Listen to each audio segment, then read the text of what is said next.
Olá pessoal, sejam todos bem-vindos. Nesse vídeo nós vamos analisar aqui os fundamentos dos demonstrativos financeiros da empresa automóvel.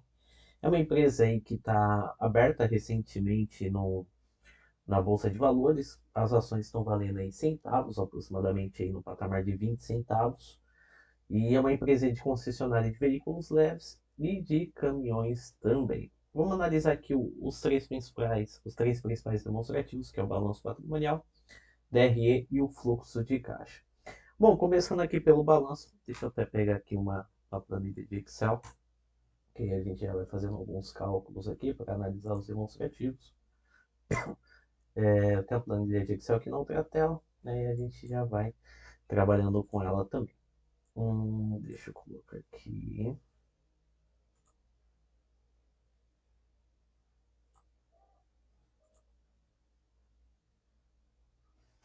Cadê? Eu quero ocultar.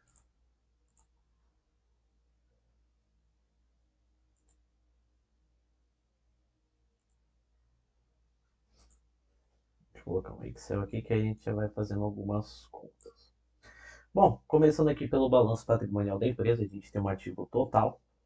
Tem dos três últimos anos aí, que é 2024, 2023 e 2022. Bom, o ativo total são todos os bens e direitos que a empresa tem a receber, é a parte positiva do balanço. Então vamos inserir essas informações aqui. Ativo total.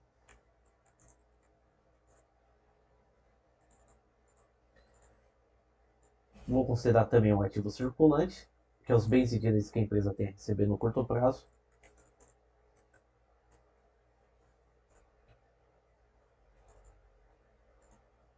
Vou colocar aqui 2024,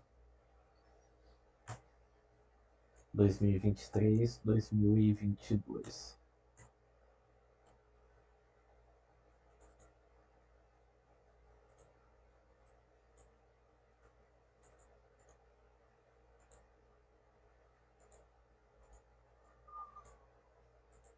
Retiro as informações, copiar,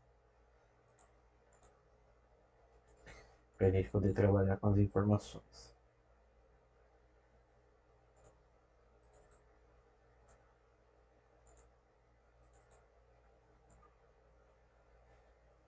Bom, a gente já consegue verificar que teve um aumento do volume do ativo da empresa, ou seja, em questão patrimonial, o ativo dos bens e direitos vem crescendo.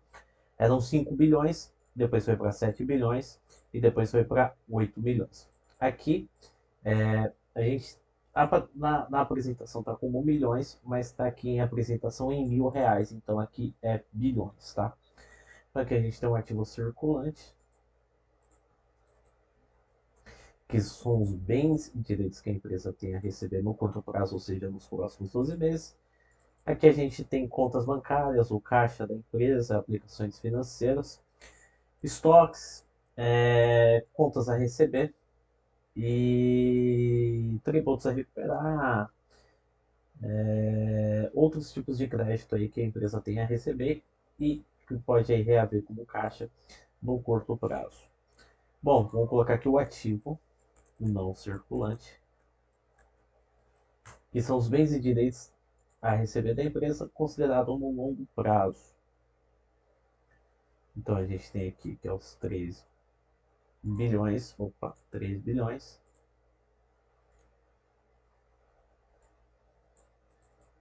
2 bilhões e 2 bilhões aqui também.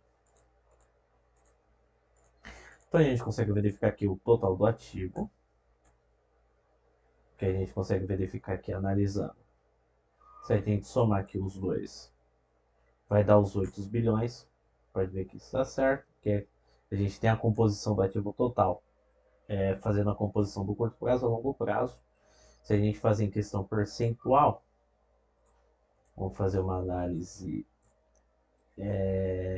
horizontal aqui, fazer uma análise vertical. Análise vertical, verificar qual é a composição percentual.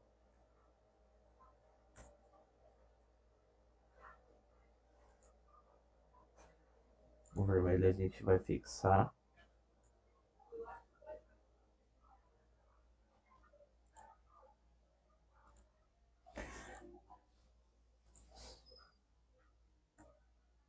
Vamos fazer aqui, que é esse dividido por esse. Esse dividido por esse. Vou pegar e colar aqui. Vamos colocar em forma percentual. Porcentagem. Então a gente consegue analisar um ponto positivo para a empresa, que 60% do que a empresa tem de ativo está alocado no curto prazo.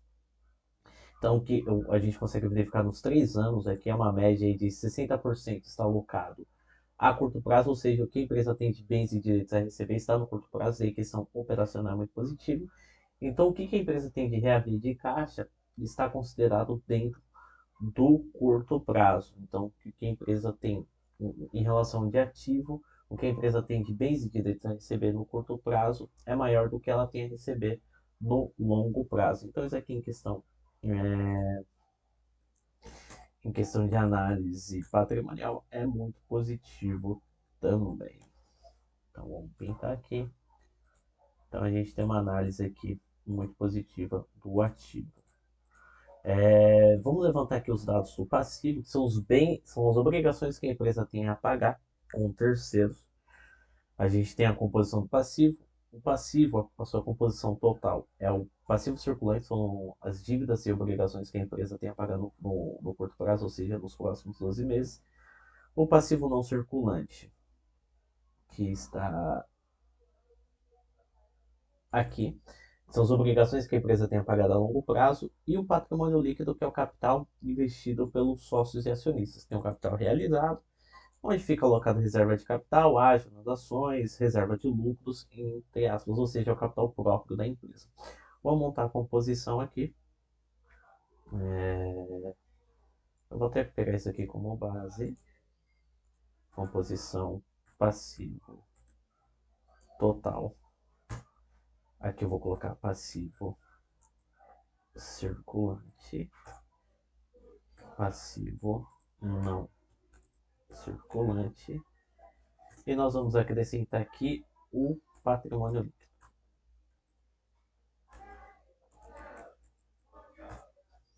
Então vamos apagar essas informações aqui, que são as informações do ativo. Agora a gente vai inserir as informações do passivo. Então vamos lá, a gente tem aqui de passivo total igual ao ativo, porque é um balanço patrimonial, então o total do ativo é igual ao passivo, então a gente tem as mesmas informações. Eu podia até, para economizar tempo, ter copiado e colado, mas eu vou copiar e colar de novo aqui. Vai ver que são as mesmas informações, porque é um balanço patrimonial. O total do ativo de bens e direitos é igual ao total do passivo, que são as obrigações a pagar, que é as origens dos recursos contra as aplicações dos recursos. Que aí a gente entra mais no aspecto contábil. Para não alongar muito, eu não vou fazer essa explicação agora. Eu já vou fazer aqui o cálculo, que é esse carinha aqui, dividido por esse.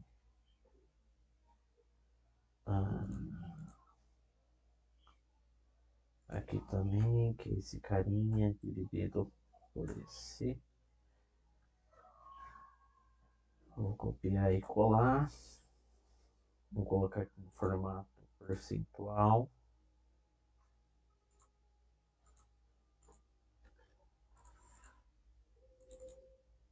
Vou colocar aqui passivo circulante as informações.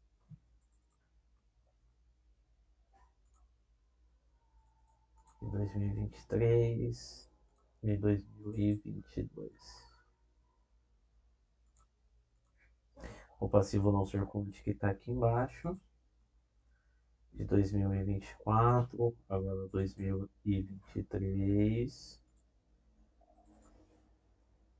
e 2022. Patrimônio líquido.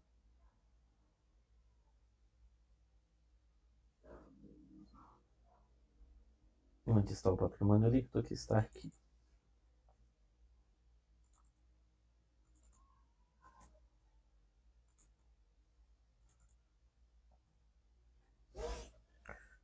Tá, vamos fazer a análise aqui e verificar a composição aqui.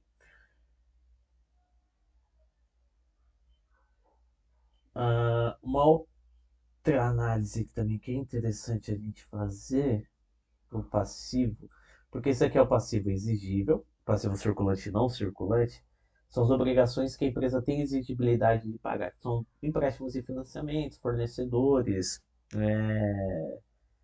é, impostos a pagar, folha salarial. E aqui é o patrimônio líquido, que é o capital não exigível, que é o capital que é investido. É uma obrigação que a empresa tem com o sócio, mas não tem exigibilidade, porque é um capital que é investido pelo sócio acionista sem obrigação de um prazo de devolução, porque aí o objetivo é a continuidade da empresa. Mas isso aqui a empresa tem prazos, como folha salarial, fornecedores e empréstimos e financiamentos. Então é bom a gente analisar a composição desse passivo exigível. Deixa eu tirar isso daqui, que a gente não vai trabalhar com isso agora. Vamos montar a composição. Vou colocar aqui total passivo exigível.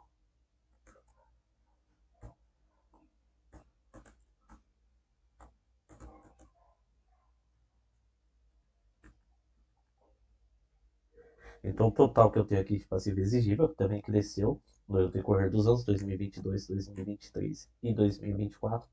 A dívida exigível da empresa aumentou em 6 bilhões. Era 3, praticamente dobrou de 2022 para 2024. Agora a gente vai montar a composição, verificar qual percentual que está a curto prazo e qual percentual que está a longo prazo.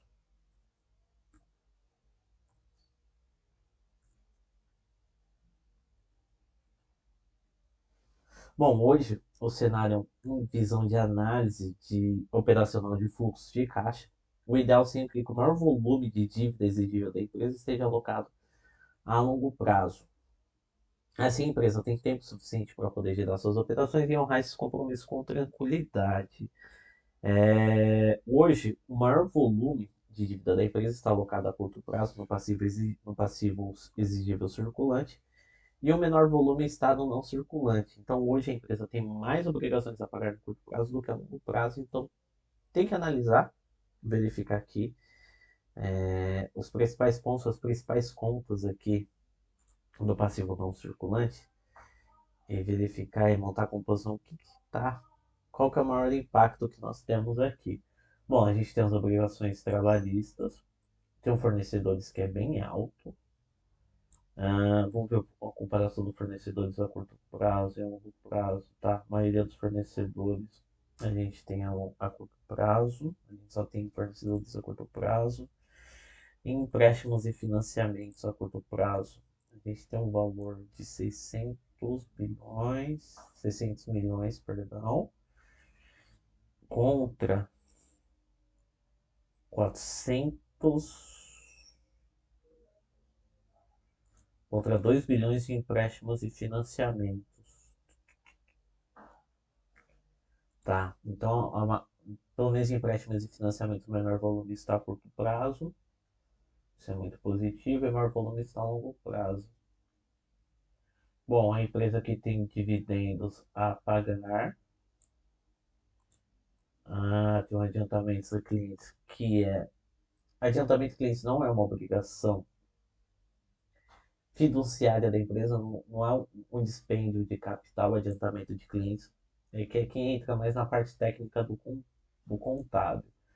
Mas adiantamento de clientes, ou seja, a empresa recebe adiantado dos seus clientes antes do fato gerador ocorrer. Então ele fica aqui no passivo até a emissão da nota. Então isso aqui é um dinheiro que já virou caixa para a empresa, mas ainda não ocorreu o fato gerador. Então não é um passivo, não é uma obrigação que a empresa tem a pagar, mas sim a uma obrigação de emissão de nota.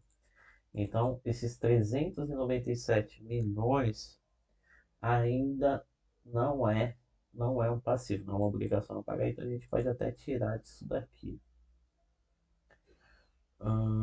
Tem os passivos com as partes relacionadas, financiamento por arrendamento, tem debêntures que a empresa emitiu,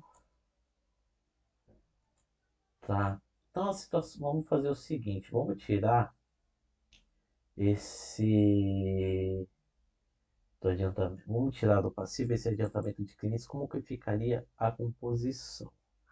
Então vamos fazer o seguinte, deixa eu colocar aqui, que é o adiantamento de clientes.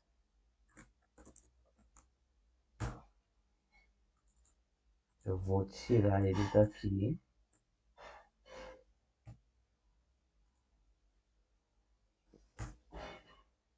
Então a nossa composição já mudou. Então o menor volume está a curto prazo e o maior volume está a longo prazo. Então é uma análise bem, bem detalhista em relação a fundamentos. Tem essa parte técnica contábil também que a gente precisa analisar e verificar. Pode ver que esse adiantamento de cliente que está no passivo é uma obrigação contábil, mas não é uma obrigação financeira da empresa, ou seja, esses 397 milhões a empresa não tem pagado. Ao contrário, ela já recebeu, está em caixa, ela só não gerou ainda a nota fiscal. Então a gente pode retirar aqui da análise do passivo circulante, visando a questão do apagar da empresa. Então a gente já consegue, já muda o cenário aqui, que o que era o maior volume estava a pagar a curto prazo, ou agora tirando da composição no adiantamento de clientes, o menor volume está a curto prazo e o maior volume agora está alocado a longo prazo. Vamos verificar se ocorreu a mesma coisa em 2023. Também é praticamente a mesma média.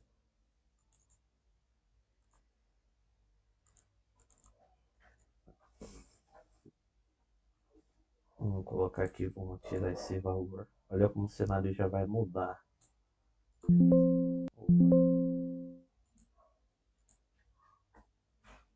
Ó, como já muda. Tem um impacto forte aqui, né? Ó, 201 milhões. Vamos colocar aqui.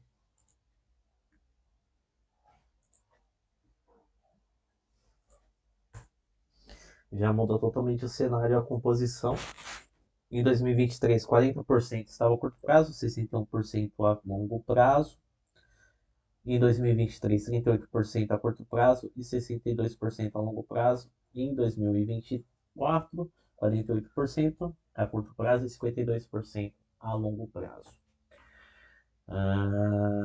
Vamos dar uma olhadinha aqui nos empréstimos. Assim, mas a gente analisou, verificou que o maior volume está a curto, o menor volume está a curto prazo e o maior volume está a longo prazo. Vamos analisar um pouquinho a questão operacional da empresa. Deixa eu carregar aqui meu notebook, que a bateria já está indo embora.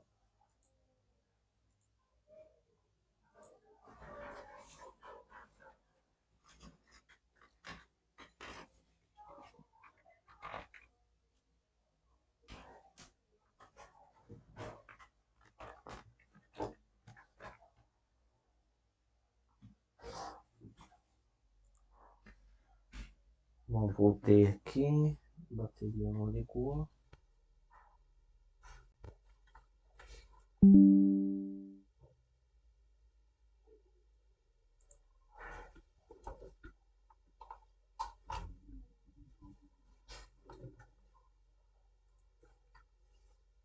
Tá, vamos falar aqui um pouquinho de vendas. A gente tem a receita líquida de vendas aqui, que aumentou, era 5 bilhões, aumentou para 9 bilhões e veio para 12 bilhões em 2024. Então houve um crescimento no volume de vendas da empresa.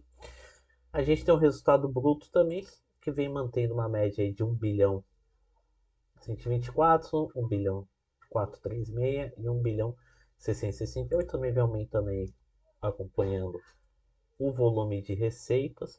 Resultado bruto é a primeira apuração do lucro da DRE, da demonstração do resultado do exercício. Aqui a gente verifica se a empresa no seu principal ramo de atividade, só com a sua atividade de venda de veículos leves e de caminhões, a gente consegue verificar se a questão, ou se a principal ramo de atividade ela é lucrativa ou não. Aí a gente vai incluir agora, vai deduzir as despesas operacionais, despesas com vendas. As despesas operacionais da empresa é bem alta, que aí é quem entra, o que a empresa inclui aqui para poder fazer essas operações funcionarem, né, questões operacionais.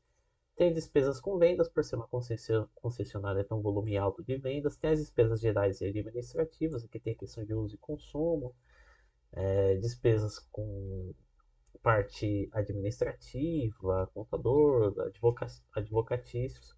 Tem um valor considerável bem alto, bem próximo das despesas operacionais. Praticamente aí divide o total de despesas de vendas com as despesas gerais administrativas, ali praticamente 50% de composição para cada. Vamos ver outras despesas aqui que a gente pode comentar. Aqui tem provisão de perdas esperadas no contas receber, ou seja, são vendas que a empresa fez a prazo e que a empresa já considerou como perda, ou seja, não tem mais, né, não tem mais como fazer a recuperação desse valor referente a dessa venda, então ela baixa aqui como uma perda. Teve um volume alto aqui em 2024, considerado aos períodos anteriores. Bom, aqui a gente tem um resultado financeiro da empresa, tem um resultado antes do resultado financeiro e dos tributos, ou seja, em questão operacional, a empresa como um todo, se ela foi lucrativa ou não. Teve um lucro bom em 2022, em 2023 teve uma queda aqui considerável e em 2024 também acompanhou essa queda de resultado operacional da empresa. Esse aqui é considerado dos resultados mais importantes, tá? Que é que a gente verifica se a empresa como um todo, se ela é lucrativa ou não, antes da inclusão do resultado financeiro e dos impostos aqui, que é o imposto de renda e contribuição social. Então teve aqui um impacto forte aqui. A empresa ela tem um alto volume de empréstimos e financiamentos.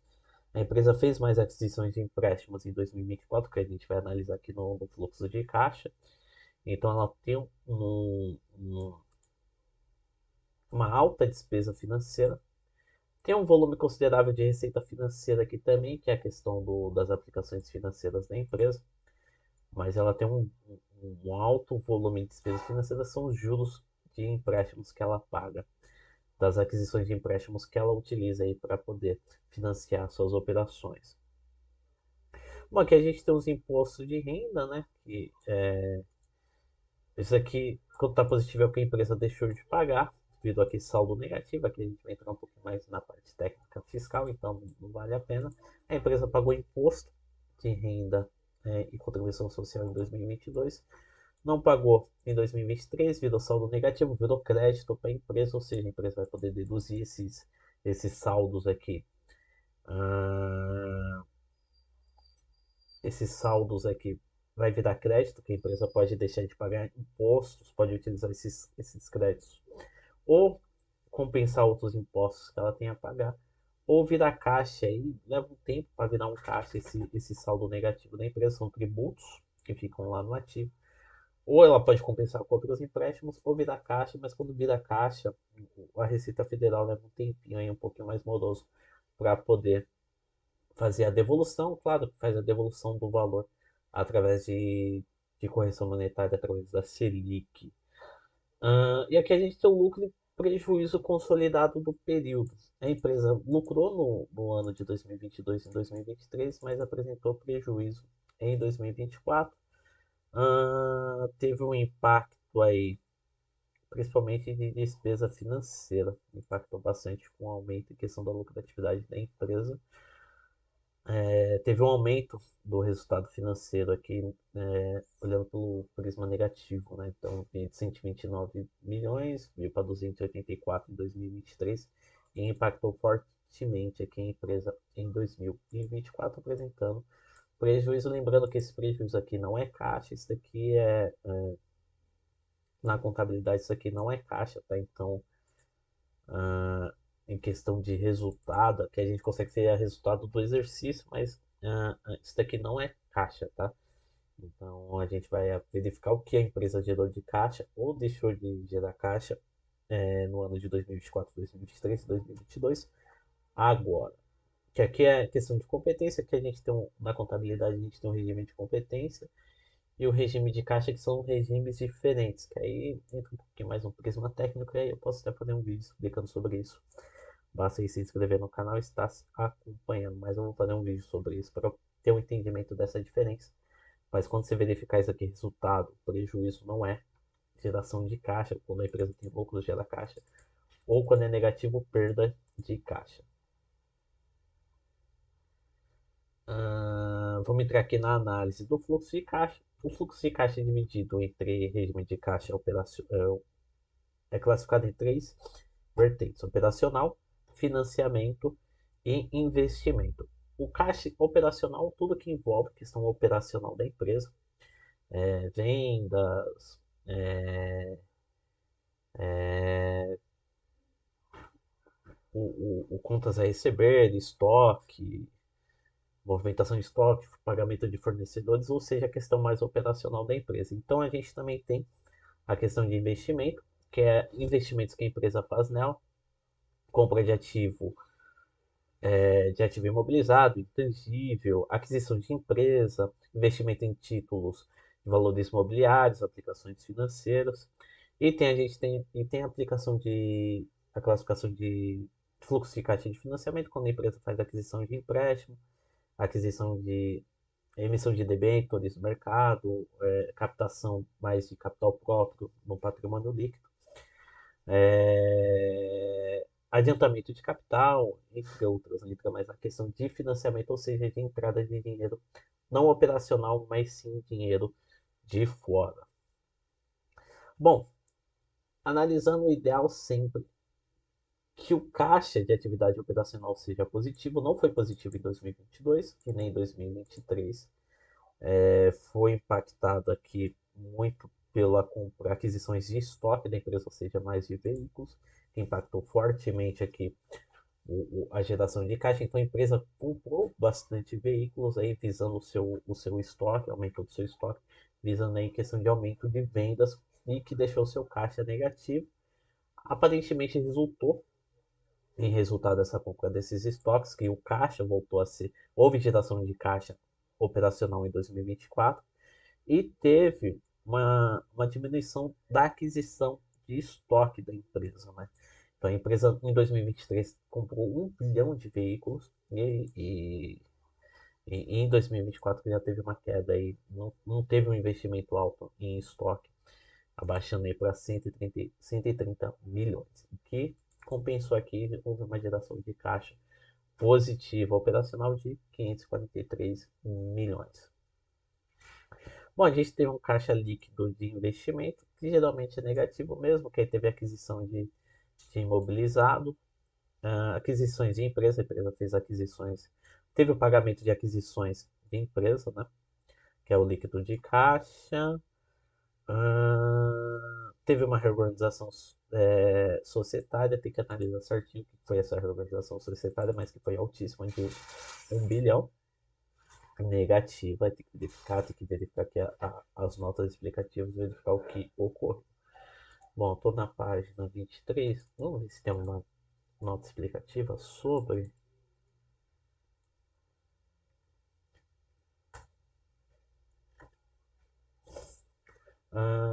Aqui ó, tem uma nota explicativa. Em 29 de setembro de 2024 foi divulgado ao mercado geral pela Simpar, controladora da Vamos, colocações de caminhões e máquinas e da Automob, a proposta de organização societária com o objetivo de tornar a operação da Vamos, locação exclusiva, inteiramente dedicada ao segmento de locações de caminhões. Então a Vamos virou uma locação exclusiva de veículos de caminhões, máquinas e equipamentos, criando um grupo de concessionárias de veículos pesados. Essa operação foi aprovada por acionistas da companhia da Assembleia, sendo que a Simpar passou a deter 60% da participação dos demais acionistas. Passaram a deter da participação. Ah, tá. Então, esse 1 bilhão foi uma reorganização societária, visando aí as operações da empresa. Então, isso aqui foi um ajuste e uma correção. Então, não sei se isso daqui gerou uma redução de caixa de fato. Foi uma situação não recorrente, eu não entendi muito bem. Foi uma reorganização, ou seja, ou eu acredito que houve uma divisão societária. Foi uma situação não recorrente, não ocorreu nos períodos anteriores, Acredito que para 2025 também não vai ocorrer essa operação, mas gerou um caixa negativo para a empresa aí de 1 bilhão. No total, impactou aí na empresa. Aí também teve o caixa líquido de financiamento, que foi positivo.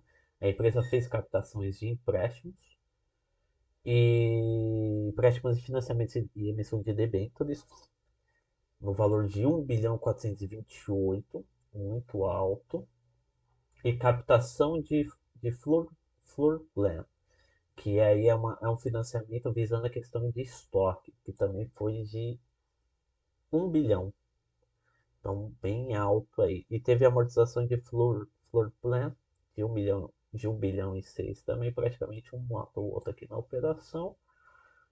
Ah, teve aqui pagamento de juros de amortizações de empréstimos aqui de arrendamento, no valor de 626 milhões. Aí gerou um caixa negativo para a empresa de 36 milhões. Eu acredito que tirando essa organização societária aqui, o caixa ia ser positivo. Mas foi uma situação não recorrente. Eu vou até dar uma olhadinha nisso aqui com mais calma, entender, ver se tem mais coisas no site do RI explicando por mais detalhes essa situação da organização societária. Se gerou saída de caixa, não. Mas se está no fluxo de caixas, teve saída de caixa sim, que impactou aqui o volume de caixa da empresa. Mas gerou aí um saldo negativo, teve uma redução negativa de caixa de 36 milhões. No todo, teve aqui a receita, houve geração de caixa positivo de 543 milhões. Em questão de financiamentos, houve compra de ativo imobilizado, e teve esse impacto aqui da reorganização societária negativa que deixou uma geração de caixa negativa de atividade de investimento muito alta. Financiamento foi positivo, a empresa fez uma captação alta de empréstimos e financiamentos, que visa aí o crescimento, compras de veículos, renovação de frotas, em questão de aluguel também de veículos, mas quando a empresa capta muitos empréstimos e financiamentos, impacta aí na questão do resultado, que a empresa vai ter que pagar amortização, e essas amortizações aqui têm juros dos empréstimos e financiamentos. Então, quanto mais a empresa capta recursos de fora, mais impacta aí no seu resultado contábil. Bom, pessoal, termina a análise aqui. Aqui é a questão fundamentalista contábil da empresa. A empresa hoje está cotada em centavos, 20 centavos. Está recente na Bolsa de Valores, tem que ir acompanhando de perto e verificar o que vai ocorrendo. E conforme a empresa for divulgando aí mais resultados, a gente vai comentando pelo prisma contábil da empresa. Bom, espero que vocês tenham gostado, que puder estar se inscrevendo no canal e contribuir demais para a continuidade do projeto.